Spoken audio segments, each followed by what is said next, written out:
কাপ্তাই হ্রদের পানি বেড়ে যাওয়ায় ডুবে গেছে রাঙামাটির ঝুলন্ত সেতু। ঝুঁকি এড়াতে বন্ধ করে দেওয়া হয়েছে পর্যটক পারাপার।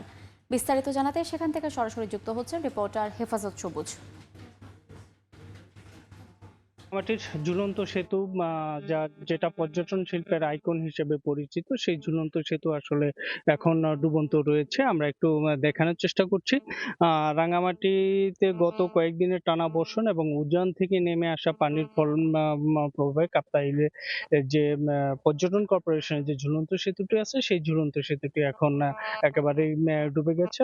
ঝুলন্ত সেতুর উপরে এখন প্রায় ৩.৫ ফিটের মতো পানি রয়েছে।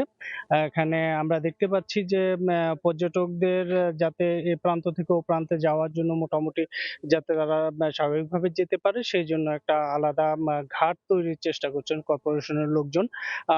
আমরা আরেকটি কথা জানিয়ে রাখছি, সেটা হলো যে প্রতি বছরই আসলে কাপ্তাই হ্রদে যখন পানি বৃদ্ধি পায় তখন এই সেতুটি ডুবে যায়। তো এই সেতু ডুবে যাওয়ার কারণে এখানকার যারা সংশ্লিষ্ট ব্যবসায়ী যারা আছেন, পর্যটন রিলেটেড ব্যবসায়ী, তারা আসলে ক্ষতিগ্রস্ত হন।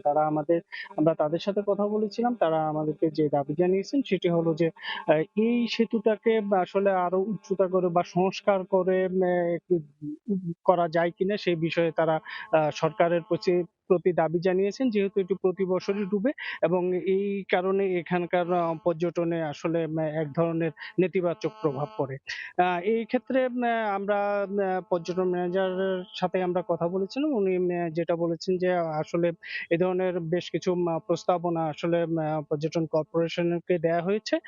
সেখান থেকে সিদ্ধান্ত হলেই আসলে হয়তো এটা এই যে সংস্কারের যে দাবিটা সাধারণ মানুষজন করছেন, সেটা আসলে করা সম্ভব হতে পারে।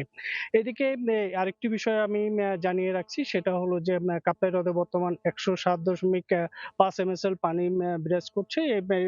এই পানিটি আসলে ১০৮ হলে তারপরে হয়তো পানি ছেড়ে দেওয়ার একটা পরিকল্পনার কথা আমাদের পিডিবি থেকে জানানো হয়েছে, জলবিদ্যুৎ প্রকল্প থেকে। তো রাঙামাটিতে যে এখানে ঝুলন্ত সেতু পানি বৃদ্ধির কারণে যে তলিয়ে আছে, এই ছিল আমার কাছে তার সর্বশেষ।